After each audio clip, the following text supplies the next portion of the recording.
एक ऐसा अंतर्राष्ट्रीय ख्याति प्राप्त मानव जो गुरु प्रेरणा से पिछले 20 वर्षों से वानप्रस्थ जीवन जीते हुए 24 घंटे मानवता की सेवा में संलग्न है। एक ऐसा मानव जो अभी राष्ट्रीय, अंतर्राष्ट्रीय टीवी चैनलों पर 7,500 एपिसोड के माध्यम से सनातन सत्य, आत्मविज्ञान एवं पुनरुत्थान, व्यवहार एवं निश्चय जगत के जीवनोपयोगी विषयों पर हृदय स्पर्शी प्रवचन कर चुका है। उस मानव का नाम है महात्मा उपासक प्रोफेसर डॉक्टर सोहन राज तातेड़। प्रोफेसर तातेड़ द्वारा योग, दर्शन, शिक्षा विषयों पर रचित पीएचडी स्तर के 250 शोध ग्रंथ भारत के 100 प्रतिष्ठित विश्वविद्यालयों में शोधार्थी पढ़ रहे हैं तथा वे सभी शोध ग्रंथ वहां की सेंट्रल लाइब्रेरियों में उपलब्ध हैं। महात्मा सोहन राज ने अभी तक हजारों स्कूलों, कॉलेजों, विश्वविद्यालयों एवं संस्थाओं में सेमिनार, वर्कशॉप, कैंप लगाकर लाखों विद्यार्थियों को योग, दर्शन, शिक्षा का प्रशिक्षण देकर उन्हें सुसंस्कारित किया। डॉक्टर तातेड़ ने भारतीय संस्कृति उत्थान के 4000 से अधिक समसामयिक विषयों पर आर्टिकल लिखकर ऑनलाइन जर्नल, पत्रिकाओं, वेबसाइट्स पर प्रकाशित किया, जिसका उपयोग लाखों पाठक कर रहे हैं। उपासक तातेड़ के 5000 से अधिक आज का सुविचार, आज का शुभ संदेश, आज का मंगल भावना योग आदि चिंतन websites, Twitter, blogger, Facebook, YouTube माध्यमों से लाखों लोग अपना जीवन निर्माण कर रहे हैं। मानवता के मसीहा ऐसे महामानव महात्मा सोहन राज तातेड़ के प्रोफाइल को अभी तक विश्व के 20 लाख दर्शक यूट्यूब पर, 12 लाख गूगल पर एवं लाखों दर्शक फेसबुक, ब्लॉगर, ट्विटर और इंस्टाग्राम पर देख चुके हैं। आइए सुनिए, देखिए, समझिए सनातन सत्य। जैसी दृष्टि वैसी सृष्टि, दृष्टि विज्ञान, कुदरत, कुदरती रचना एवं कुदरत के कानून से शाश्वत सुख की प्राप्ति। जोधपुर के परम पूज्य महात्मा उपासक प्रोफेसर डॉक्टर सोहन राज तातेड़ के निर्देशन में सनातन सत्य, जैसी दृष्टि वैसी सृष्टि, दृष्टि विज्ञान।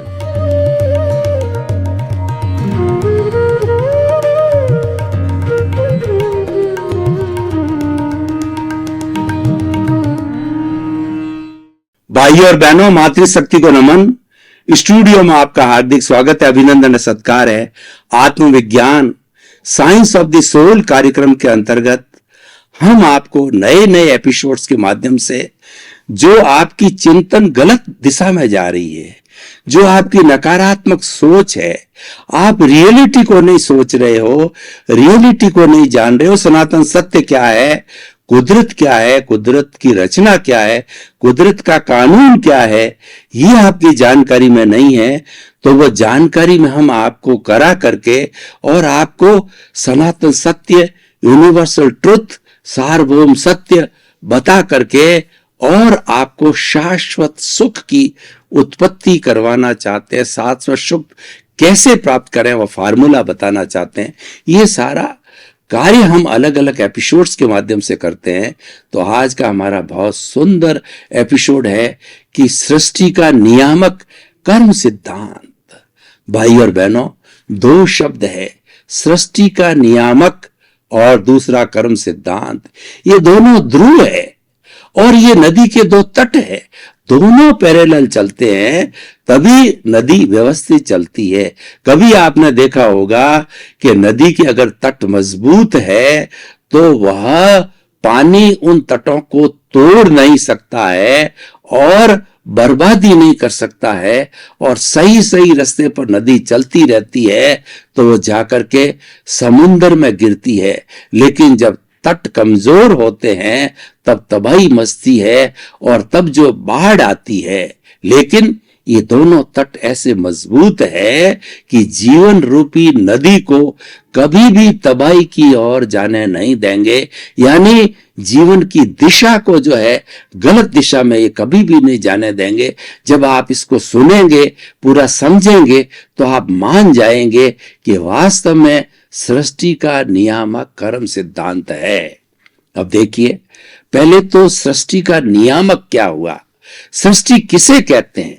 सृष्टि को जो है हम पर्यावरण कहते हैं, कॉस्मोस कहते हैं, ब्रह्मांड कहते हैं, लोक कहते हैं, दुनिया कहते हैं, पृथ्वी कहते हैं, कई नाम हो सकते हैं, वर्ल्ड कहते हैं, लेकिन जो है सबका भाव एक ही अर्थ है कि जहां पर हमारे ये 84 लाख जीवा योनि के प्राणी जो उत्पत्ति स्थान है, वो पीसफुल को एग्जिस्टेंस से जो है निवास करते हैं, सुख दुख की अनुभूति करते हैं, उसी के अंदर जन्मते हैं, उसी में मरते हैं, तो वह सृष्टि कहलाती है।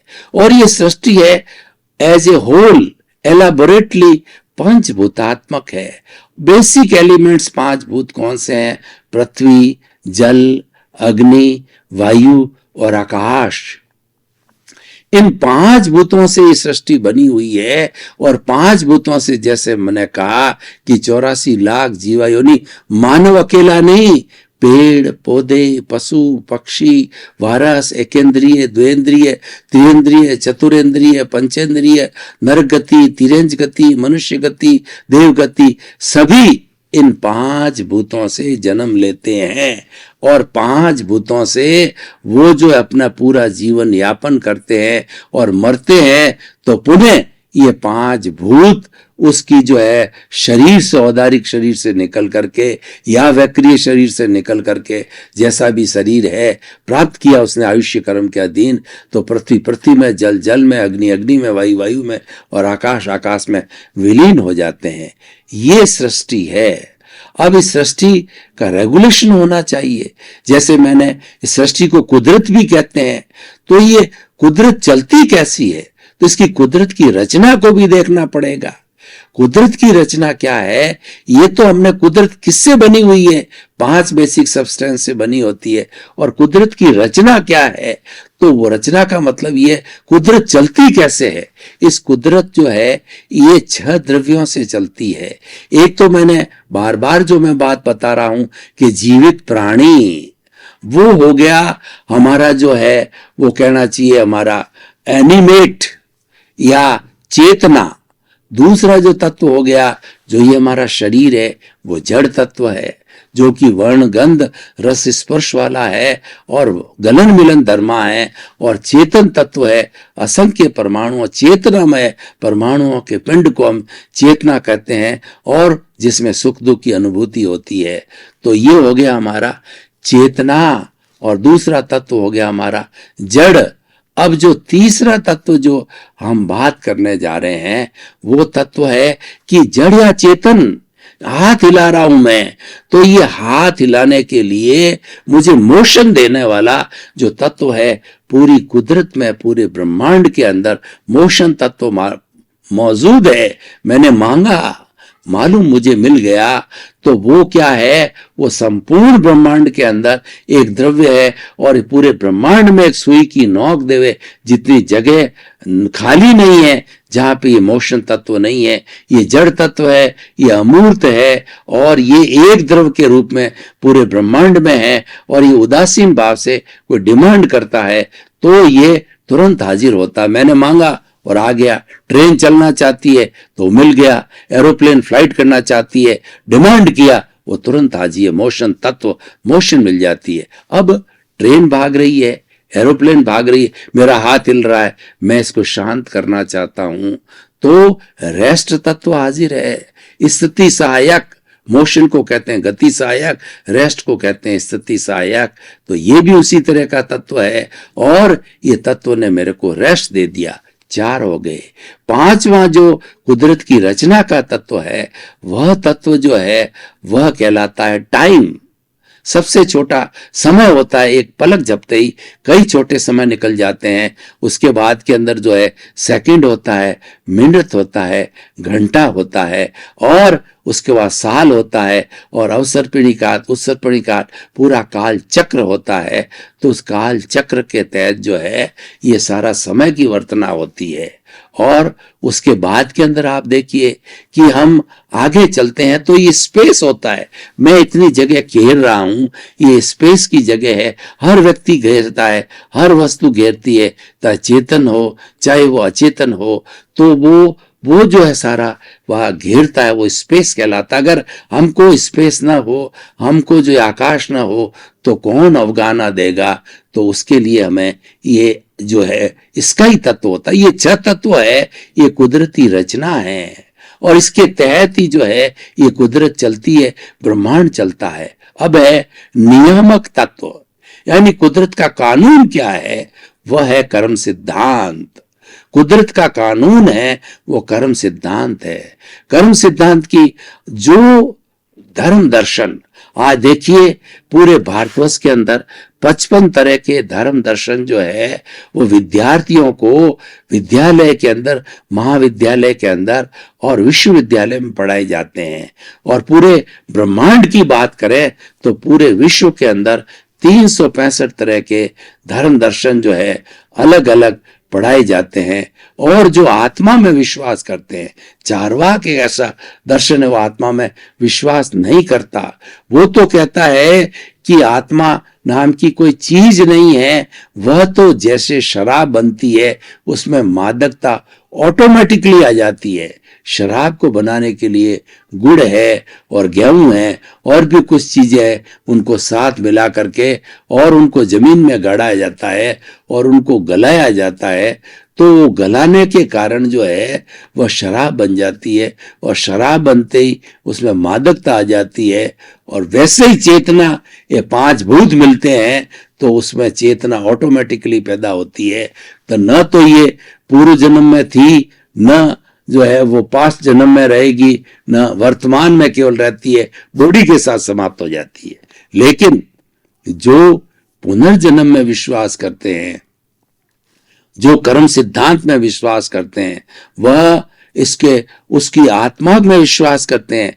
हर व्यक्ति कर्म सिद्धांत में विश्वास करता है। और सबका नट शेल के अंदर सबको अगर मैं एक शब्द में समेटूं तो कहा जाता है, as you will sow will you reap. जैसा बोओगे वैसा काटोगे, और जैसी करनी वैसी भरनी। सुख दिए सुख होत है, दुख दिए दुख होत। यानी हर ध्वनि की प्रतिक्रिया होती है, हर एक्शन का रिएक्शन होता है। तो हम कैसी क्रिया करते हैं उसकी प्रतिक्रिया हमको मिलती है, वही कर्म का सिद्धांत है। कारण के बिना कार्य नहीं होता है, और जो है कारण कार्य में बदलता है और कार्य कारण में बदलता है। तो ये सृष्टि का नियामक है कर्म सिद्धांत। अगर ये मैं बात कहूं कि इस सृष्टि को चलाने वाला जो ईश्वर है, जो जीवित प्राणियों को चलाने वाला ईश्वर है, वह अगर कर्म सिद्धांत कहूं तो कोई अतिशयोक्ति की भी बात नहीं होगी। क्योंकि कर्म सिद्धांत है वो प्योर मैथमेटिक्स है। हमारी कैलकुलेशन में भूल हो सकती है, कंप्यूटर में भूल हो सकती है, लेकिन कर्म सिद्धांत में भूल की कोई गुंजाइश नहीं है। और ये कर्म जो है ये चतुस्पर्शी जो है पौद्गलिक परमाणु है। जब मन वचन काया ये तीनों योग किसी भी तरह की एक्टिविटी करते हैं जीवित प्राणी के अंदर, तो वो एक्टिविटी करते ही जो है इस पूरे ब्रह्मांड के अंदर चतुस्पर्शी पुद्गल होते हैं, एक अष्टस्पर्शी परमाणु होते हैं। अष्टस्पर्शी परमाणु को देखा जा सकता है, विज्ञान की दूरबीन से देखा जा सकता है, और वो तेजस शरीर कहलाते हैं। उसके फोटो भी लिए जाते हैं। वो अष्टस्पर्शी है, लेकिन चतुस्पर्शी के फोटो नहीं लिए जा सकते हैं। वो इतने सूक्ष्म है कि उनको देखने वाला केवल अवधि ज्ञानी, मन प्रयोग ज्ञानी और जो केवल ज्ञानी हो सकता है। इन आत्मा का जो प्रत्यक्ष ज्ञान है वही उस परमाणु को, चतुस्पर्शी को देख पाता है। तो वैसे ही ये कर्म के परमाणु है, और विज्ञान की भाषा में हम इनको मासलेस पार्टिकल कहते हैं। तभी जन्म जन्मांतर के अंदर जितने कर्म इकट्ठे हुए हैं, जितने कॉजेज इकट्ठे हुए हैं, जितने चतुष्पर्शी जो पौद्गलिक इकट्ठे हुए हैं, जिसकी कि एक एक परमाणु की कैलकुलेशन है, और एक एक परमाणु का प्रकृति स्थिति प्रदेश अनुभाग होता है कि जब ये हमारी आत्मा के साथ चिपकते हैं, यानी मन वचन काया की प्रवृत्ति है, इनको टान के लाती है और भीतर हमारा जो कॉजल बॉडी है उसको सुपर्द के दे देती है। तो जब ये जो है ये बांधे जाते हैं, तो जो ही ये कॉजल बॉडी में आते हैं, उसकी प्रकृति स्थिति प्रदेश अनुभाग बनता है कि ये कर्म है वो 8 प्रकृतियां मुख्य रूप से कर्म सिद्धांत की बताई गई है। ज्ञानावर्णीय कर्म, दर्शनावर्णीय कर्म, वेदनीय कर्म, मोहनीय कर्म, आयुष्य कर्म, नाम कर्म और गोत्र कर्म है। इसकी उत्तरोत्तर पर अगर हम क्लासिफिकेशन फर्दर करें तो इसका वर्गीकरण 148 कर्म प्रकृति आता है। तो ये जो है वो प्रकृति हो गई, ये द्रव्य कर्म कहलाए। स्थिति ये होती है कि बांधने के समय में जिस तरीके से बांधा गया है उतने समय तक ये आत्मा सा के साथ में रहेगा। जो मोहनीय कर्म दर्शन मोहनीय है, 70 करोड़ सागर समय तक रहता है, लंबे समय तक रहता है। तभी व्यक्ति लंबे समय तक अज्ञानी रहता है और वो जीवात्मा बन करके ये 84 लाख जीवा योनि में भटकता रहता है, क्योंकि उसकी हाईएस्ट सीमा है 70 करोड़ सागर है, बाकी कम जो है अवस्था के होते हैं। तो भाई और बहनों, ये प्रकृति स्थिति और प्रदेश कितनी क्वांटिटी के अंदर ये रहेंगे चतुस्पर्शी, एक एक की क्वांटिटी क्या रहती है। हमारे एक एक जो है आत्मा का जो चेतनामय परमाणु है वो उसके ऊपर असंख्य जो है हमारे कर्म के परमाणु कालाणु बोलते हैं, वो जुड़े रहते हैं। तभी आत्मा जो है बद्ध बनता है, वरना ये जो चेतनामय परमाणु हैं, अगर हम शुद्ध आत्मा की बात करें तो ये तो मोक्ष में रहते हैं, ये शरीर के अंदर रहते ही नहीं है। इस बद्धता के कारण, ये बद्ध आत्मा के कारण, इस कर्मों के संजोग के कारण, इस जो है जो हिसाब है इसको क्लियर करने के लिए ही यह आत्मा जो है अपनी प्रेजेंस में रहती है और ये बद्ध आत्मा कहलाती है। तो भाई और बहनों, ये प्रकृति स्थिति प्रदेश और अनुभाग चौथा होता है कि जिस अनुभाग से कर्म बांधा जाता है। कोई किसी का मर्डर करता है और बड़े रश के साथ कहता है कि मार और मार, इसके टुकड़े टुकड़े कर दो, इसको छील के कर दो, यानी बहुत दुख की स्थिति देकर के वो मर्डर करता है। तो वैसा का वैसा रश वही व्यक्ति जो मरा है वो दूसरे जन्म में जब ये उदय में आएगा तब किस तरीके से उसको रस लेके मारा था, उसी तरीके से ठीक वो रस लेके वापस मारेगा। तो प्रकृति स्थिति प्रदेश अनुभाग होता है, 8 तरह के कर्म होते हैं, 148 तरह की प्रकृतियां होती है। यही जो है इस सृष्टि का नियामक जो है तत्व है और ये रेगुलेट होता है। ये जो हमारा कुदरत है ये कुछ भी अपनी तरफ से कुछ भी नहीं करता है। जो नियामकता जैसा कर्म है, यानी जैसा व्यक्ति पूर्व जन्म के अंदर कर्म बांध करके आया है और जैसा उसके अनुरूप जो है कॉजेज डाल के कॉजल बॉडी लेके आया है, और इस कॉजल बॉडी के अंदर जब जब उदय होता है, प्रारब्ध होता है, उस प्रारब्ध के अनुरूप ही जो हमारी ये कुदरत का कानून है, जो नियामक तत्व कर्म है, वह जो है वो संजोग जुटाती है कि वह वैसा निमित्त खड़ा कर देती है, वैसी अवस्था पैदा कर देती है।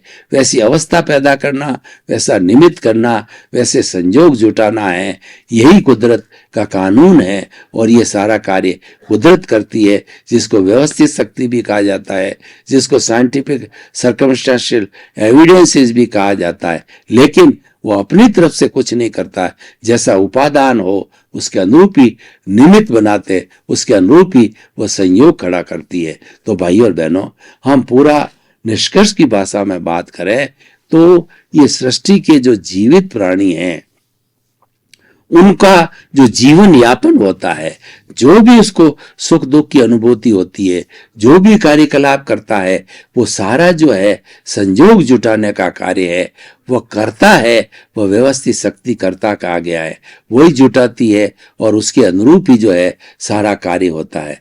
तो भाई और बहनों, हम क्या कहना चाहते हैं कि ये नियामक तत्व कर्म सिद्धांत है। अब इस कर्म सिद्धांत की हम थोड़ी समय हमारे पास है तो ये नियामक तत्व की व्याख्या भी की जानी चाहिए कि कुल 8 तरह के जो कर्म है उसमें से 4 कर्म है वो घाती कर्म कहलाते हैं, यानी वो आत्मा की घात करते हैं। वो घाती कर्म कौन कौन से हैं? वो है ज्ञानावर्णीय कर्म, दर्शनावर्णीय कर्म, मोहनीय कर्म और अंतराय कर्म। ये 4 कर्मों की घात करते हैं। ये आत्मा के ऊपर 4 पर्दे हैं। तो इन 8 पर्दों में से 4 पर्दे तो शरीर के पे काम करते हैं और 4 पर्दे है वो आत्मा की घात करते हैं, आत्मा का जो घाती कर्म के रूप में आत्मा के लेवल पर काम करते हैं। तो पहला जो बड़ा पर्दा है वो ज्ञानावर्णीय कर्म। ज्ञानावर्णीय कर्म जो है आंख पे पट्टी के रूप के अंदर रूपक माना गया है कि हमारे आंख पे पट्टी आ जाती है तो हमको कुछ दिखाई नहीं देता है, तब ज्ञान का आवरण आ जाता है आत्मा के ऊपर, अज्ञान छाया रहता है। अज्ञान कैसा छाया रहता है? जैसे कि सूर्य है वो संपूर्ण जो है प्रकाश देने वाला होता है, लेकिन बादल उसके ऊपर आ जाते हैं तो बादल होने से, घने आने से का ऐसा लगता है अंधेरा हो गया, रात हो गई, लेकिन सूर्य का अस्तित्व नहीं गया है।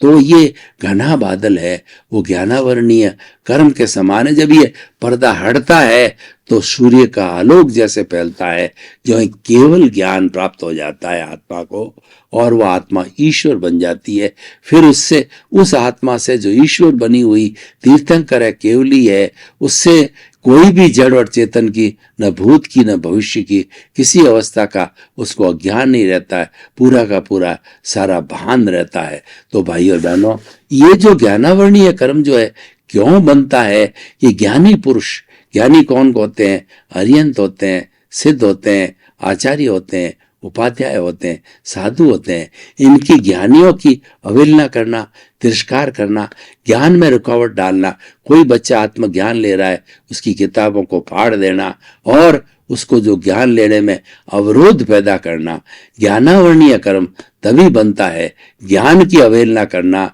ज्ञानी की अवहेलना करना से ये बनता है। और हमारे अरिहंत सिद्ध आचार्य है, इनमें विश्वास नहीं करना, इनके ज्ञान को जो है अज्ञान समझना, इनमें संदेह करना, ज्ञानावर्णीय कर्म बनता है। और ये ज्ञानावर्णीय कर्म छूटता भी कैसे है? आप ज्ञान की प्रशंसा करो, गुरु से ज्ञान लो और हमारे जो है वो हमारा देव गुरु धर्म है उसमें विश्वास करो। जो ज्ञान, आत्मज्ञान हासिल करने वाला, उसके सहयोगी बनो, उसके लिए जो है आप जो है साधन जुटाओ, चाहे जो है साधन जो है पुस्तकों का माध्यम से हो, सत्संग कराने का माध्यम हो और टैप रिकॉर्ड करने का माध्यम हो, टीवी का माध्यम हो, ये उसको सत्संग कराओ, ज्ञान की, आत्मज्ञान के सत्संग कराओ। उससे ये टूटता है, ज्ञानावर्णीय कर्म का पर्दा हटता है। और दूसरा होता है दर्शनावर्णीय कर्म होता है। वह दर्शनावर्णीय कर्म जो है वो जो है वो एक भगवान का जो मंदिर है उस पर जैसे पर्दा पड़ा हुआ होता है, तो उसी तरह से ईश्वर यानी शुद्ध आत्मा भगवान है, उसकी श्रद्धा नहीं होने देता। वो जो पर्दा पड़ा हुआ पुजारी है उसको पुजारी का रूपक दिया गया है कि पुजारी ईश्वर के दर्शन नहीं करने देता और वह जो है वो कहेगा कि समय पर ही पर्दा खुलता है। तो ये हमारा दर्शनावर्णीय कर्म है, ये भी आत्मा के ऊपर पुजारी के रूप में होता है और ये श्रद्धा नहीं होने देता, ये ईश्वर में श्रद्धा नहीं होने देता। और जो सृष्टि का नियामक कर्म सिद्धांत है उसमें यानी वो सब है वो भ्रम में रहता है। जीव को अजीव समझना, अजीव को जीव समझना, साधु को असाधु समझना, असाधु को साधु समझना, मुक्त को अमुक्त समझना, अमुक्त को मुक्त समझना, इस तरह से उल्टी विचारधारा, सच को झूठ समझना, झूठ को सच समझना, तो ऐसी उल्टी विचारधारा जो चलती है तो वो जो दर्शनावर्णीय कर्म है, गहरी नींद का आ जाना दर्शनावर्णीय कर्म है। तो ये जो है छूटता कैसे है? ये छूटता भी जो है ज्ञानियों की जो है उपासना करना, ज्ञानियों की बात को सुनना, ज्ञानियों में श्रद्धा करना, ज्ञान का प्रसार प्रसार, ये ज्ञान और दर्शन दोनों जुड़े हुए हैं, ज्यादा अंतर नहीं है। दर्शन का मतलब है सामान्य रूप से देखना और ज्ञान का अर्थ है उसकी विस्तृत जानकारी करना कि ये क्या वस्तु है, क्या व्यक्ति है और ये क्या कार्य करता है। जब उसकी हम डिटेलिंग करते हैं तो वो ज्ञान जो दर्शन ज्ञान बन जाता है। वैसे है दोनों एक ही है। तो ये दर्शनावर्णीय कर्म, ज्ञानावर्णीय कर्म, तीसरा मोहनीय कर्म जो है ये सेनापति है। ये जो है वह एक शराबी की भांति होता है। शराब पीने से व्यक्ति बेभान हो जाता है तो मोह हमारे पे छा जाता है, तो मैं और मेरा के अंदर लुब्ध हो जाते हैं कि मेरा घर, मेरा परिवार, मेरा धन, मेरा दौलत, मेरा पद, मेरा प्रतिष्ठा, मैं इतना बड़ा हूं, मैं कुबेरपति हूं, मैं राष्ट्रपति हूं, मैं प्रधानमंत्री हूं, मैं और मेरा पे उस पर इतना हावी रहते हैं मोह की वजह से कि उसको कोई भी दूसरी वास्तव में रियलिटी का पता नहीं चलता है, उसको आत्मविज्ञान की जानकारी। भाई और बहनों, आपका बहुत बहुत धन्यवाद। आप हमारा आत्मविज्ञान कार्यक्रम बराबर देख रहे हो, आप ही देखते रहिए। ये आपको गंतव्य तक पहुंचाएगा, ये आपको सही दृष्टि देगा, सही सोच पैदा करेगा, सम्यक दर्शन पैदा करेगा। इसीलिए कार्यक्रम हमने आत्मविज्ञान को, आत्मा को सेंटर रख करके चलाया है, क्योंकि हमारा उद्देश्य है सर्वे भवन्तु सुखिनः, सर्वे भवन्तु निरामया। जगत के सब जीवों को सुख मिले, शांति मिले, आनंद मिले। इसी क्रम में आपका जीवन आनंदमय हो, मंगलमय हो। बहुत बहुत शुभ।